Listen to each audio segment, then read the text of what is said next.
2-3 سال پہلے انگلینڈ جانے کا اتفاق ہوا تو وہاں پر ایک خاتون سے ملاقات ہوئی. وہ بھی بڑھاپے میں، شدید بڑھاپے میں، اور بیمار بھی، اور وہ بھی اکیلی رہتی تھی. ان کی بیٹی بھی کچھ دور رہتی تھی کہ ہاں وہ آ جاتی ہے دن میں، دیکھ کے چلی جاتی ہے.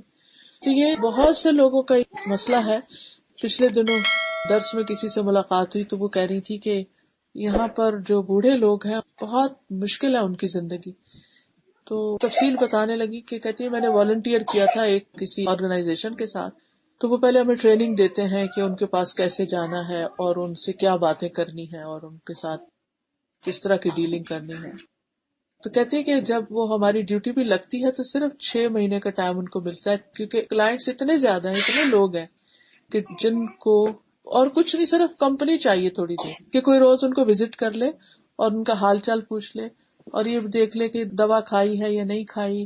کیونکہ وہ بعض اوقات ایک وقت میں ایک ڈوز کی بجائے 2 ڈوز لے لیتے ہیں کیونکہ ذہن کام نہیں کرتا. کبھی دوا کھانا ہی بھول جاتے ہیں، کبھی اور کچھ اس طرح کے ایشوز ہیں. یعنی میں تو اتنی ڈیٹیل بتا ہی نہیں سکتی کہ جو اتنی تکلیف دہ باتیں تھی کہ لوگ صرف کسی کی شکل دیکھنے اور کسی کے ساتھ تھوڑی دیر بیٹھ کے بات کرنے کے لیے بھی ترستے ہیں. اور ایسا نہیں کہ ان کے بچے نہیں ہوتے، بچے ہوتے ہیں لیکن وہ پرواہ نہیں کرتے. ایسی کبھی بھی تنہائی ہو انسان کو یا کبھی بھی ایسی کوئی کیفیت ہو تو پناہ اللہ کے ذکر میں ہے، اور اللہ تعالیٰ اسباب پیدا کرے گا، لوگوں کے دلوں میں محبت ڈالے گا. آپ کو ایسے لوگ بھی مل جائیں گے کہ جن کے ساتھ آپ کچھ دیر گزارے. کیونکہ انسان جو ہے نا ان سے، ہر انسان کو کمپنی چاہیے ہوتی ہے، اکیلا کوئی نہیں رہ سکتا. اکیلا رہنا جو ہے نا انسان کے لیے ایک عذاب کی قسم. اور ویسے بھی آپ دیکھیے کہ چاہے کسی سے کوئی ناراضگی نہ ہو، کوئی بھی ناراضگی نہ ہو، لیکن اگر کوئی کچھ دن منہ نہ دکھائے نا تو خواہ کی ناراضگی بننے لگتی. شیطان ایسے ایسے وسوسے دل میں ڈالنے لگتا ہے. تو کسی بھی قسم کی تنہائی، بعض اوقات لوگوں کے بیچ میں ہوتے ہوئے کچھ لوگ تنہا ہوتے ہیں، ایسے میں بھی حسبی اللہ لا الہ الا ہوا علیہ توکلت وہو رب العرش العظیم. ایسی کنٹینٹمنٹ اللہ آپ کو دے گا، ایسا اطمینان، ایسا سکون کہ آپ کا دل چاہے گا کہ میں اکیلی ہوں تو اللہ کا ذکر کروں، اکیلے ہوں تو اس کے لیے تمہیں اپنا کچھ پڑھوں، کچھ نماز پڑھوں. یعنی پھر آپ کی عبادت میں ایک حلاوت پیدا ہونے لگے گی. وہ تنہائی آپ اپنے رب کے ساتھ جب گزاریں گے تو اس میں ایک لذت پیدا ہو جائے گی، اس میں ایک خوشی پیدا ہو جائے گی.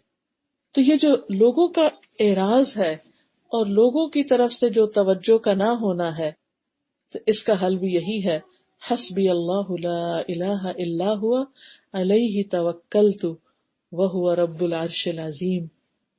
اسی طرح اگر کوئی چیز غمزدہ کرے، آپ دکھی ہوں، اس وقت بھی انسان اللہ ہی پر بھروسہ کرے. بعض اوقات ایسا ہوتا ہے کہ آپ بیٹھے ہیں، بعض گھروں میں یہ عادت ہوتی ہے، نبی صلی اللہ علیہ وسلم نے تو اس سے منع کیا کہ اگر 3 لوگ بیٹھے تو 2 سرگوشیاں نہ کریں، اشاروں سے آپس میں باتیں نہ کریں، چپ کے باتیں نہ کریں، کیونکہ یہ چیز دوسروں کو غمگین کرتی ہے. تو ایسے میں بھی انما النجوى من الشیطان لیحزن الذین آمنوا ولیس بضارهم شیئا الا باذن اللہ وعلی اللہ فلیتوکل المؤمنون. یہ سرگوشی تو شیطان ہی کی طرف سے ہے تاکہ وہ ان لوگوں کو غم میں مبتلا کرے جو ایمان لائے ہیں، حالانکہ وہ اللہ کے حکم کے بغیر انہیں ہرگز کوئی نقصان پہنچانے والے نہیں، اور اللہ ہی پر پس لازم ہے کہ اہل ایمان بھروسہ کریں. کئی دفعہ ایسا ہوتا ہے، یعنی یہ اگرچہ بڑے کانٹیکسٹ میں بات کی گئی ہے کہ مسلمانوں کو جب منافقوں سے خطرہ ہوتا تھا یا وہ آپس میں اس قسم کی باتیں کرتے تھے تو مسلمانوں کو پریشانی ہوتی تھی کہ یہ ہمارے خلاف کوئی سازشیں کرتے، وہ کرتے بھی تھے وہ راتوں کو جمع ہو کر. تو ایسی صورت میں کسی بھی لیول پر اگر یہ چیز انسان کو غمگین کرتی ہے کہ دوسرے لوگ مجھے اپنے مشورے میں شامل نہیں کرتے، میری بات کا جواب نہیں دیتے یا مجھے شریک نہیں کرتے اپنی گفتگو میں، یعنی وہی پھر بات دوبارہ آ جاتی ہے آئسولیشن کی اور تنہائی کی اور لیفٹ آؤٹ فیل کرنے کی، غمگین ہونے کی. تو ایسے میں بھی حسبی اللہ لا الہ الا ہوا علیہ توکلت وہو رب العرش العظیم. اسی طرح بعض اوقات انسان کو کچھ توہمات ہو جاتے ہیں یا انسان کو کسی چیز سے برا شگون لیتا ہے، انسان کے اندر اس قسم کی چیزیں ہوتی ہیں. اگرچہ اسلام میں بدشگونی کوئی چیز نہیں ہے، اللہ کے اذن کے بغیر کوئی کسی کو نقصان نہیں دے سکتا، لیکن کبھی ایسی فیلنگ انسان کے اندر آ ہی جاتی. تو آپ نے فرمایا نبی صلی اللہ علیہ وسلم نے، جب تمہیں کسی کے بارے میں سوء ظن ہو جائے تو اس کی چھان بین نہ کرو. جب تم کسی سے حسد کرنے لگو، یعنی دل میں اگر ایسی کوئی بات آ جائے تو ظلم نہ کرو، اس کو نقصان پہنچانے کی کوشش نہ کرو. اور جب تمہیں اپنے کسی کام کے بارے میں بدشگونی ہو جائے تو اپنے کام کو جاری رکھو اور اللہ پر بھروسہ کرو. ہمارے معاشرے میں تو خیر طرح طرح کے توہمات ہیں، وہ کالی بلی رسہ کاٹ گئی یا اور چیزوں سے لوگ برا شگون لیتے ہیں. ایسی صورت میں جب کسی بھی چیز پر شیطان دل میں یہ ڈالے نا کہ اب یہ ہو گیا تو اب یہ تمہارا کام نہیں ہونا، اس نے نہ کر دیا اب تو یہ ہو ہی نہیں سکتا، تو کام کرتے چلے جائیں، کام نہیں روکیں. کبھی انسان کہتے ہیں اس کی نظر لگ گئی ہے، فلاں ہو گیا فلاں، کسی بھی چیز کی پرواہ نہیں کرے اور اللہ پر بھروسہ. اسی طرح جب کسی کی طرف سے یہ شک اور اندیشہ ہو کہ یہ نقصان دے گا مجھے، نقصان کا اندیشہ ہو، اس وقت بھی اللہ پر بھروسہ. کل لن یصیبنا الا ما کتب اللہ لنا هو مولانا وعلی اللہ فلیتوکل المؤمنون. ان سے کہو اگر ہمیں کوئی مصیبت آئے گی تو وہی آئے گی جو اللہ نے ہمارے مقدر میں رکھی، وہی ہمارا سرپرست ہے، اور مومنوں کو اللہ پر بھروسہ کرنا چاہیے. جب کوئی اذیت دے اس وقت بھی حسبی اللہ کہیں. سورۃ الاحزاب میں اللہ تعالیٰ فرماتے ہیں وَلَا تُطِعِ الْكَافِرِينَ وَالْمُنَافِقِينَ وَدَعْ أَذَاهُمْ وَتَوَكَّلْ عَلَى اللَّهِ وَكَفَى بِاللَّهِ وَكِيلًا. کافر اور منافقوں کا کہنا مت مانیے، ان کی ایذا رسانی کی پرواہ نہ کیجیے اور اللہ پر بھروسہ کیجیے، اور اللہ ہی ہر چیز کا نگہبان. پھر اسی طرح اگر کوئی آپ پر الزام لگاتا ہے اس وقت بھی اللہ پر بھروسہ کریں کہ اللہ تعالیٰ ہی اس کا دفاع کرے گا. اصل میں یہ چھوٹی چھوٹی یہ ساری سچویشن کسی نہ کسی درجے پر ہماری زندگی میں پیش آتی ہیں ہمیں، لیکن اس وقت ہمیں یہ سمجھ نہیں آتی کہ اب کریں کیا، پریشان ہو کر بیٹھ جاتے ہیں. پھر اسی طرح بعض اوقات کسی کے ساتھ کوئی ڈیلنگ ہوتی ہے ہماری، جیسے کوئی بزنس ڈیل ہے یا ویسے کوئی کانٹریکٹ ہو رہا ہوتا ہے، کسی کو آپ رکھ رہے ہوتے ہیں، کسی کام کے لیے ہائر کر رہے ہوتے ہیں، اس وقت بھی انسان ڈبل مائنڈیڈ ہوتا ہے بعض اوقات کہ میں رکھوں کہ نہ رکھوں، پتہ نہیں یہ صحیح کام کرے گا کہ نہیں کرے گا. خاص طور پر اگر کوئی شخص یعنی آپ کی نگاہوں سے اوجھل ہے، کسی دوسرے ملک میں ہے جس کو آپ پوری طرح جانتے بھی نہیں ہیں. ایسے تمام موقعوں پر اور ایسے تمام معاملات میں بھی انسان اپنے آپ کو ٹینشن، پریشانی، غم، حزن سے بچانے کے لیے، بے فکر کرنے کے لیے اللہ پر بھروسہ کرے اور ان معاملات کو اللہ کے حوالے کرے. پھر اسی طرح فیوچر کے جو خوف ہیں، ذاتی ہو یا ویسے اجتماعی طور پر، جیسے دجال کا ڈر ہے. ویسے آج کل تو کم ہی کوئی ڈرتا ہے دجال سے، لیکن ہے ڈرنے کی چیز. نبی صلی اللہ علیہ وسلم نے اپنی امت کو خبردار کیا اور ہر نبی نے اپنی امت کو خبردار کیا. تو آپ صلی اللہ علیہ وسلم نے فرمایا کہ جب وہ یہ دعویٰ کرے گا کہ میں تمہارا رب ہوں، تو جو یہ کہہ دے کہ تو ہمارا رب نہیں، ہمارا رب تو اللہ ہے، ہم اسی پر توکل کرتے ہیں اور اسی کی طرف رجوع کرتے ہیں، اور ہم تیرے شر سے اللہ کی پناہ میں آتے ہیں، تو دجال اس شخص پر قابو نہیں پا سکے گا. وہ کیا کہے، لست ربنا لیکن ربنا اللہ علیہ توکلنا والیہ انبنا نعوذ باللہ من شرک. تو اس پر دجال کا کوئی بھی زور نہیں چلے گا، یعنی اس کا انکار کر کے پھر اللہ پہ بھروسہ کرے. دجال تو بہت ہی بڑا فتنہ ہے، لیکن اس کے علاوہ بھی جو چھوٹے چھوٹے فتنے ہیں، جب کسی کی طرف سے بھی آپ کو یہ خوف ہو کہ یہ آپ کو دبا جائے گا یا آپ کو نقصان پہنچائے گا یا آپ پر غالب آ جائے گا، تو ایسے موقع پر مثلا کوئی شخص کسی جاب پر ہے اور وہاں اس کا باس جو ہے وہ بائس ہے، مطلب اسلامو فوبیا ہے اس کو، یا اور کوئی ایسا مسئلہ ہے کہ خواہ مخواہ آپ کے اوپر دھوس ڈالتا ہے کہ میں جاب سے نکال دوں گا یا ترقی نہیں ہو سکتی یا کسی بھی قسم کا، تو ایسے میں انسان اپنا کام صحیح طور پر کرتا رہے اور باقی معاملہ اللہ کے سپرد کر دے. پچھلے دنوں کلاس میں کسی نے واقعہ شیئر کیا تھا اپنے ہسبینڈ کا، کہ کس طرح ان کے ہسبینڈ کو ایک دن چونکہ نماز کے لیے وقت لیتے تھے تو اس کا باس جو تھا وہ خوش نہیں تھا، تو اس نے ایک دن دھمکی دی کہ اگر تم اس طرح کرو گے تو میں جاب سے نکال دوں گا. اگلے دن جب وہ آیا تو وہ شخص خود نکالا جا چکا تھا اور ان کی وہاں پروموشن ہو گئی. تو ہمیں نہیں پتا کہ کس وقت کیا ہو جائے، یعنی جو شخص ہمیں دھمکیاں دے رہا ہے کہ میں اپنے عہدے کی بنا پر یا طاقت یا مال کی بنا پر تمہیں نقصان دوں گا، تو وہ خود کسی مصیبت میں پڑ جائے کوئی ہم سے طاقتور ہو یا کوئی ہم سے کمزور ہو، کوئی کسی بھی طرح ہو، آپ اللہ کا سہارا پکڑ لیں. اور جو اللہ کا سہارا پکڑ لیتا ہے کبھی بھی اللہ تعالیٰ اس کو رسوا نہیں کرتا. اسی طرح جب قیامت کا خوف آئے، موت کا، کل ہی میں ایسے مغرب کی شاید نماز پڑھ رہی تھی، ایک دم اس سے پہلے تھوڑی دیر پہلے میں نے پل صراط کی میں حدیث پڑھی تھی، تو اس میں جو ڈسکرپشن تھی کہ بال سے باریک اور تلوار سے تیز اور اندھیرا ہی اندھیرا اس پر، اور اکیلے، کہ 3 موقع ہوں گے جس میں کوئی کسی کے کام نہیں آئے گا. اچھا، وہ ایک عجیب نقشہ میرے سامنے بنا کہ رات ہے، تنہائی کی، بے شک لوگ ہیں لیکن کوئی کسی کو نہیں پوچھ رہا، اور اس کو پار کرنا ہے، اور جس کے عمل جتنے اچھے ہوں گے اتنی تیزی سے وہ پار کرے گا. تو میں نے کہا کوئی بھی میرے ساتھ نہیں ہوگا، کوئی بھی نہیں ہوگا، اور اس سے گزرنا بھی لازم ہے. یوں مجھے اتنا ریئل لگا جیسے ابھی کوئی چیز میرے سامنے آنے لگی اور مجھے اس پہ چڑھنا ہے. ایک دم میں رونے لگی. تو میں نے کہا یا اللہ، میں تو بہت ہی کمزور بندی ہوں، میں کیسے پار کروں گی، تو ہی سہارا.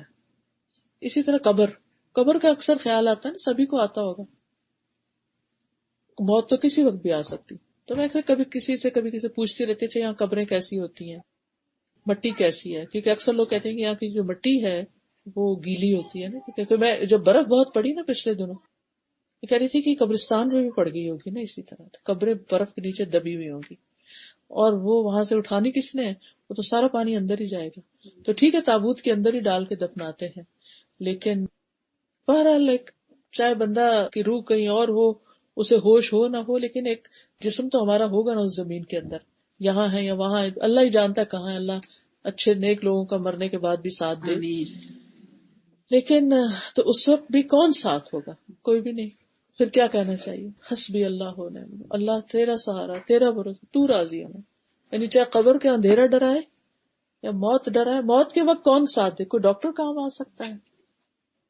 کل میں کسی کے یہاں درس تھا، وہاں گئی ہوئی تھی، تو انہوں نے بتایا کہ ریسنٹلی میری بہن کا انتقال ہوا ہے اور مجھ سے چھوٹی تھی عمر میں. تو میں نے پوچھا کیا ہوا تھا ان کو، تو کہنے لگی کہ شاید برین ٹیومر ہو گیا تھا، کینسر ہو گیا تھا. کیا کہتی کہ 1 سال ان کو لگا کہ آہستہ آہستہ آہستہ آہستہ ان کا جسم کا ایک ایک ایک ایک ایک ایک ایک اس نے کام کرنا چھوڑا، اور آخری وقت کے بھی کچھ چیزیں بتا رہی تھی. تو اتنا ڈر لگا کہ یا اللہ جان آسانی سے جلدی بس نکال لینا. کون کام آئے گا؟ پاس کھڑے کوئی بھی کام نہیں آ سکتا. حسبی اللہ و نعم الوکیل. ایسے موقعوں پر بھی اللہ ہی کافی.